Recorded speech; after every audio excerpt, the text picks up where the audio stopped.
So now we're up to Chapter 5, Lesson 5, Dividing Fractions.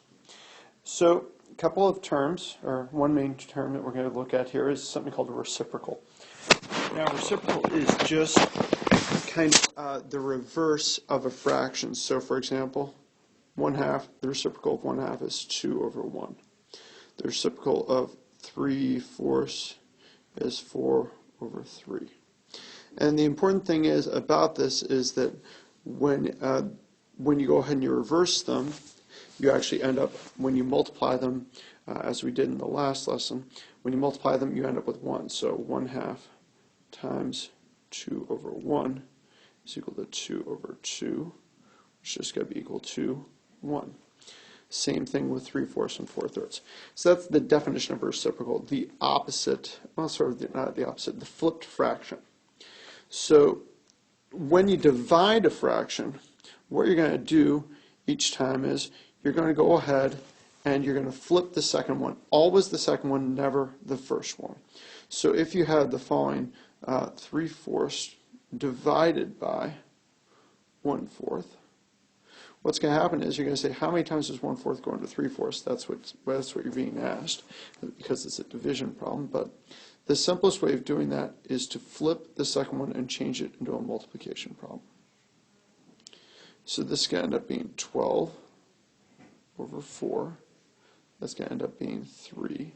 This is 3/1. And that makes perfect sense because, again, how many times does 1/4 go into 3/4? It goes in 3 times.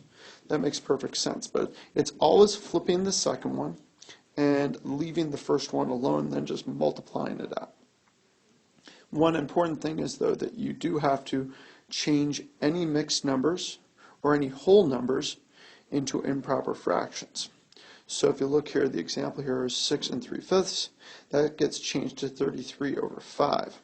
And then divided by -3, you got to make sure to keep that negative sign, but so it's going to be -3/1.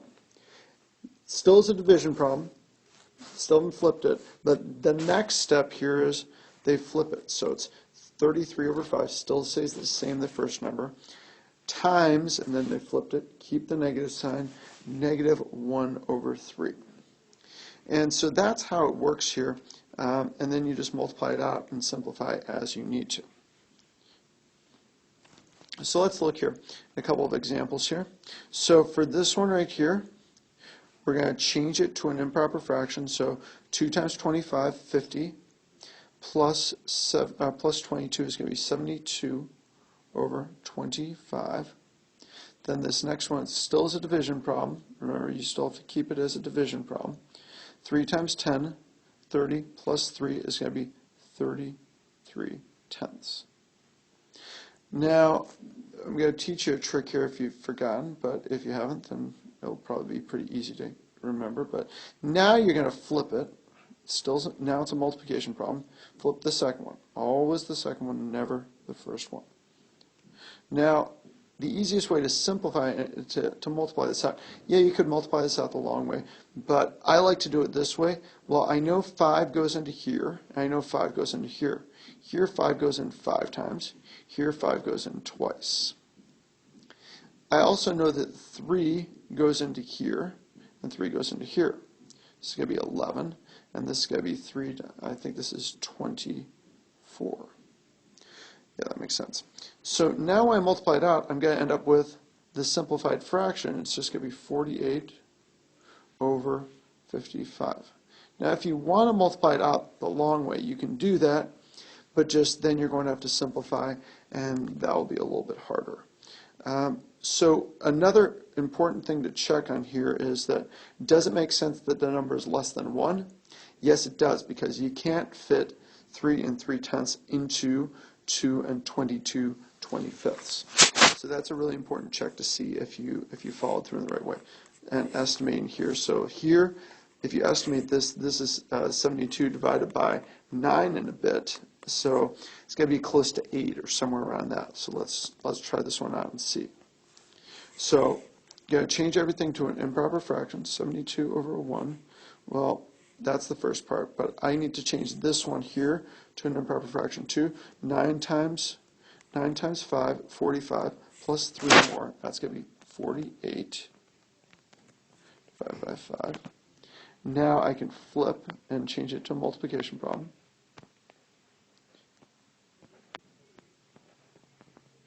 Now I can do that trick about simplifying before I have to multiply. I know 3 goes into here because 4 plus 8 is 12 and 3 goes into 12. I know 3 goes into here because 7 plus 2 equals 9 and 3 goes into 9. I actually know, if you think about it and know your multiplication tables, you can know right off the bat that actually 12 goes into both. So if I divide both the top 72 by 12, I end up with 6. If I divide 48 by 12, I end up with 4. So when I simplify it all the way out, I'm going to end up with 30 divided by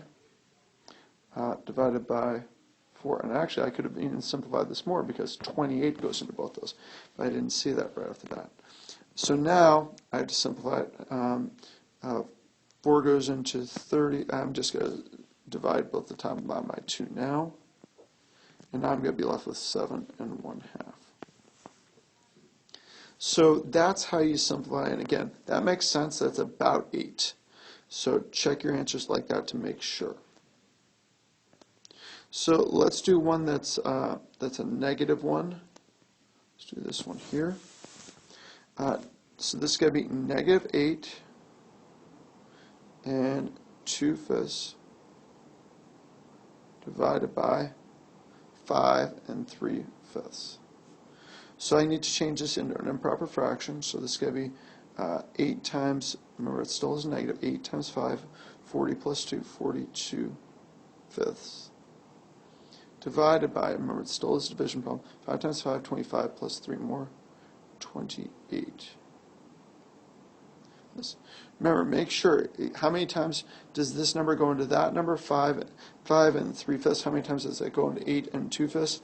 Well, it's going to be a negative answer. That's important. But also, it's going to be a little bit less than 1 because you can't double 5 and 3/5 and get into 8 and 2/5, even if it's a negative number. So now I'm going to change this to a flipped number, to a flipped one the second time around, the second expression here. So it's going to be times 5 over 28. Remember, this is still negative there. So now I can simplify here. This is going to be 1. This is going to be 1. This 7 goes into this. It's going to be 4. 7 goes into that. It's going to be 6. So you're left with, and actually you can even simplify this even more. I'm going to not fall for that again.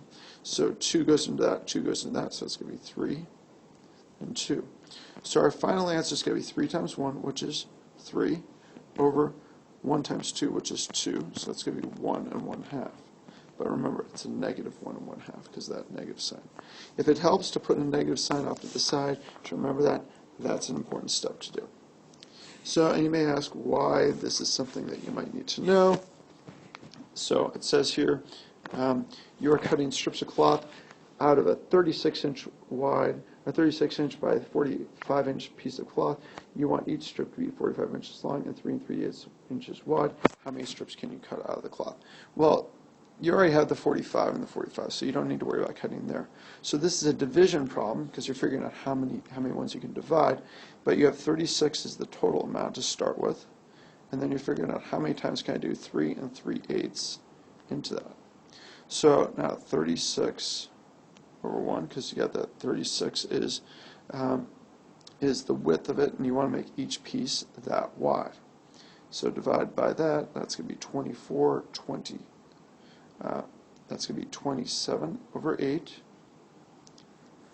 Flip it around, you end up with 36 over 1 times 8 divided by 27.